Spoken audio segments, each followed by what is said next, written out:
Okay, so we're 1 week into spring training, and I genuinely don't know how to feel. Like, part of me is still processing that World Series Game 7. That one's gonna sit with me for a while. But watching the boys get back out there in Dunedin, man, it's been exactly what I needed. And I know a lot of you feel the same way because the comments on my last video were flooded with people saying the same thing. Just give me baseball. Give me something to be excited about again. And look, 1 week in, I've been glued to every single split squad box score, every StatCast reading, every clip I can get my hands on. And there's already real stuff to talk about. Not manufactured drama, not speculation, actual on-field performances that are telling us things. So today, we're going through 5 guys who have genuinely impressed in week 1, and 5 who still have some work to do. Let's get into it. Starting with the good stuff, and I have to lead with Daulton Varsho because I was not expecting this out of the gate. Literally second plate appearance of the spring, he goes the other way for a 382-foot blast off an elevated 98 fastball. Now, why does that matter? Because if you followed Varsho's career, you know that pitch, up and in, elevated heat. That has been a documented hole in his swing. That's not me being mean, that's just fact. So to see him punish that pitch and go the other way with it, that's not luck. That's an adjustment. That's a guy who spent the offseason working on something specific, and it's already showing up. The Jays need him healthy and producing in the middle of that order, and right now he looks like he is ready to do exactly that. Charles McAdoo. And I want to spend a minute here because I think people still don't fully appreciate this acquisition. When the Jays shipped IKF to Pittsburgh, McAdoo was the centerpiece return, and the narrative immediately became, okay, bat first prospect, questionable glove, we'll see. 1 week in, and he is actively dismantling that narrative. He's been comfortable at third, comfortable at first, flashing leather in a way that looked completely natural, not forced. And then you look at his line, over 1.174 OPS through his first handful of at-bats. That's not a fluke. That's a guy who came into camp locked in and ready to prove something. I've been really impressed. Josh Kasevich. Okay, so everyone already knew about the glove. 55-grade arm, 55-grade fielding. The evaluations on his defense have always been strong. The question was always the bat. Can he hit enough to be a legitimate contributor?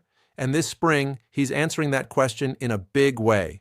He took Devin Sweet, who is an actual MLB caliber reliever, let's be clear. He took him deep to left for a 2-run shot. That's not a meatball. That's a real pitcher getting got. If Kasevich keeps this up, Leo Jimenez's roster spot is legitimately in jeopardy because Kasevich might just be the better all-around player at this point. That's a real conversation now. Eloy Jimenez, non-roster invite. And listen, I know some of you saw his name and immediately thought about his injury history with the White Sox and wrote him off. I understand that. But the Jays have some real question marks against lefties in that lineup, and Eloy in 15 at-bats has been doing exactly what they need. The exit velos are eye-popping. The pull-side power is real. He raked a Brian Bello fastball off the Green Monster. He crushed a hanging changeup out of the yard against Boston. He's sitting over a 1.171 OPS. If he's healthy and keeps swinging it like this, it becomes very hard to leave him off the roster. And then I have to mention the group, Cease, Ponce, Okamoto, because all 3 of them had moments this week that I just have to acknowledge. Dylan Cease came out in his first outing and touched 99, and struck out Schwarber and Harper back-to-back. Like, that's a statement. That's your new ace showing up like an ace. Cody Ponce was sitting 96 on average with a changeup cutter combo that looked genuinely devastating. And Kazuma Okamoto, man, this guy has been an absolute joy. Solid at third, getting really good swings off legitimate arms. He's making every rep count. All right, now the other side. And I want to be careful here because it's 1 week. None of this is a death sentence, but these are real concerns that need to be addressed. Yariel Rodriguez. This one genuinely worries me. After being outrighted to Buffalo in the offseason, his first spring outing was rough, 6 earned runs in 2/3 of an inning. But the number that really caught my attention was the fastball sitting 92.9 mph, because we saw him touching 96, 97 in early 2025. That's not a normal spring rust difference. That's a significant velocity drop. And for a guy already fighting to get back onto a big league roster, that velocity is a huge part of his identity. If he can't get it back, I genuinely don't know what his path to Toronto looks like right now. Eric Lauer, and this one hurts to say because of everything he did last year. The 134 ERA plus, those 4.2 scoreless innings in Game 3 of the World Series. He was phenomenal, but the roster looks different now and he's already in a battle for a swingman role. And in 2.2 innings this spring, the command has been shaky. For a finesse arm, that's the whole game. He doesn't have a 97-meter fastball to bail him out. He needs to locate. He needs feel for all his pitches, and right now, that's not quite there. The clock is ticking because there are arms behind him ready to jump. Nathan Lukes. I like Lukes. He was reliable last year, but he's had a slow start, and the outfield is genuinely crowded. Jesus Sanchez is here. RJ Schreck is pushing for time. There are real bodies competing for those spots. Lukes can't afford a prolonged slump in camp. He needs to wake up offensively and soon. Jorge Alcala. The Jays took a shot on him because of that electric fastball and that wicked slider and the upside he showed in Minnesota. First outing, the velo was way down, sitting around 91, and the slider depth just wasn't there. That's a concerning debut. But, and this matters, he bounced back in his second outing and touched 97.5 on Friday against Tampa. So there's reason for cautious optimism.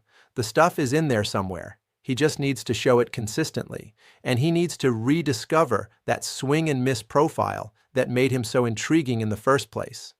If he can do that, there's a real role for him on this team. RJ Schreck. This is the one I'm watching most closely because the expectations on this kid are high. He had an insane steal of home and made an absolutely unbelievable catch in right field on Saturday. The athleticism is undeniable, but the bat has been a concern. The approach has looked off. Bad swing decisions, more whiff than we're used to seeing from him.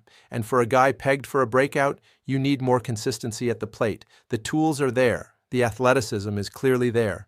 But he needs to put together some cleaner at-bats before camp really gets rolling. Here's the thing I keep coming back to, though, and I think it's important context for all of this. Alan Roden was an absolute monster in spring training last year. People were building him into the projected lineup like he was a lock. He got traded by the deadline. George Springer had 4 hits all of spring, looked like he could have been cut honestly, and then had arguably a career year. Baseball is genuinely the most humbling sport on the planet. Spring training stats mean something, but they don't mean everything. For the guys who are killing it right now, Varsho, McAdoo, Kasevich, Eloy, the whole group, the job now is to sustain it. Don't let up. Ride that momentum into April. For the guys who are struggling, Yariel, Lauer, Lukes, Alcala, Schreck, the spring is still long. There is time, but the roster crunch is coming, and it is coming fast. So the urgency is real. I'm going to keep a close eye on all of these guys and give you weekly updates as we push through March. If you want to see that, make sure you're subscribed because the Blue Jays content is going to be heavy throughout spring. Drop in the comments who you're most excited to watch, who you think makes the opening day roster, and honestly, who you think surprises everyone this spring. I read every single comment. I'll see you in the next one.